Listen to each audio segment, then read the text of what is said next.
This right here, this is the downside to taking the fun way home. There's a railroad crossing, and sometimes there's trains.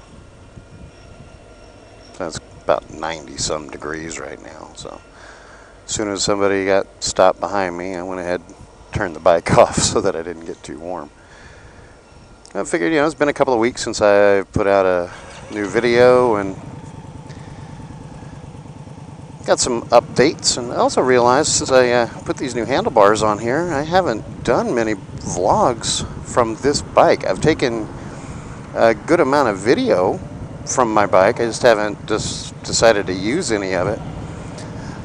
Family and I, we all four of us went camping a few weeks ago, and I got some footage of that, but my camera lens was dirty. And when we rode in to the campsite, it was kind of at sunset, so got a lot of glare from the sun, and the video just didn't come out that great.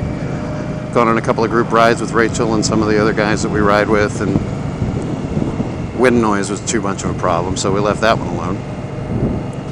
And I've been waiting for a couple of weeks at Fort Worth Indian to be able to get it back up there and take out one of the new 2017s, either a Chieftain or a Roadmaster or both, to kind of get a vlog with the new ride command system in the front. But they just gotten them in, and they just don't have any that are ready for me to take out yet. So it's probably at least a week off before I'm able to do that. So I figured I'd give some updates and get a video with these bars and show you on this route. I've discovered that the handling isn't really affected on the bike by having the mini ape handlebars on it compared to the stock handlebars. It's one of the things that I was worried about, because I had never had bars like this on a bike before, and I just wanted to make sure that I didn't lose the handling, because the handling on this Scout 60 is one of my favorite things about it, is how easy she is to flick around and all of that stuff, and take some twisties that I'm kind of held up by this guy towing a lawnmower in front of me. But hey, it happens. Take a nice leisurely ride home. In my installation video for putting the handlebars on, I mentioned that the handlebars did not come with grip glue,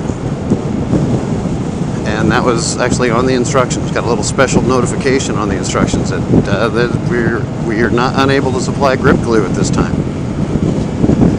And the parts manager at the shop just said, well, just use super glue, crazy glue. That's what everybody else around here uses, and that'll be fine. So I put on some super glue. Well, yesterday, riding to work, it's only the left grip that needed to be glued on. The right grip, the throttle grip, the mechanism and gears and cogs inside the switch housing hold that grip in place, so there's no adhesive on it at all.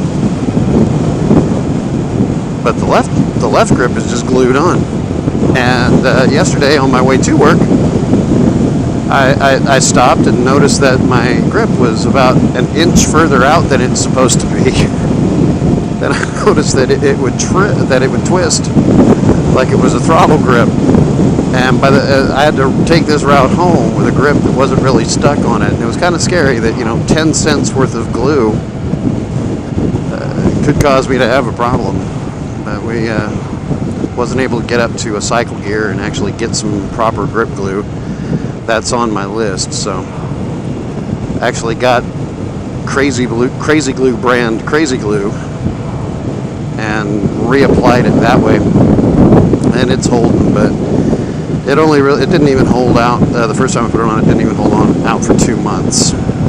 What I should have done is thoroughly clean the bar and maybe scuffed it up a little bit so that it'd stick better.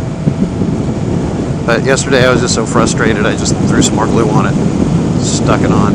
Then I got home after dark, and I really wanted to ride again today because there's rain coming in tomorrow, and that's going to get in the way of weekend rides. Get through the S's.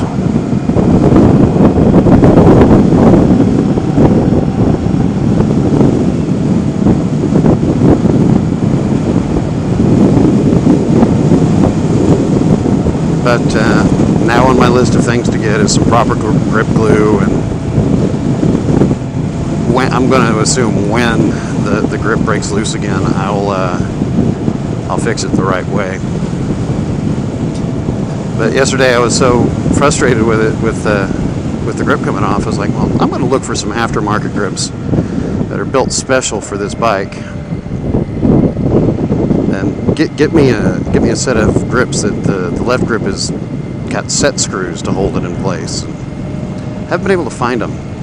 I'm not 100% sure that Kuryakin makes a couple of really nice looking grips for the Scout, and one of them's especially Indian branded. It's, you know, got like a spear logo going across the grips and all of that.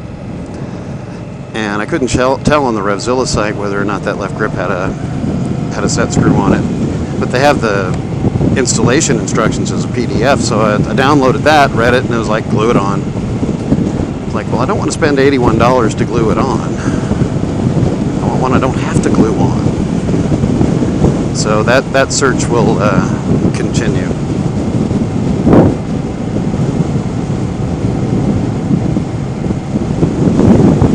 Microwave. We're very close to having another motorcyclist in the family. Our son, a few weeks ago, bought himself a used motorcycle. He wanted to go the route of a dual sport. He spent $350 on a 1986 Yamaha XT350. That needs a lot of work. It's got to have a few $100 put in it to make it street legal. The previous owner that he bought it from had just used it exclusively as a dirt bike, so it doesn't have any lights, it doesn't have any instrumentation, doesn't even have a key on it. So he's fixing that. But 1 week from tomorrow, he's taking his MSF course, and then we'll have ourselves another licensed rider. So who knows? Maybe the next vlog will be 3 people out doing parking lot drills on 2 bikes, because we can't take his there. Can't take it on the roads. I can put it in the back of my truck, but I don't have a good way to unload it once I get where we're going. So, unless we just wanted to jump out of the bed. But that's our update. 3rd motorcycle rider in the family, 3rd motorcycle in the family. Should have a riding review of the 2017 Chieftain or Roadmaster coming up soon. And use grip glue. If you switch out your handlebars, put grip glue on this. This is Spinner Dodge. Like, comment, subscribe. See you later.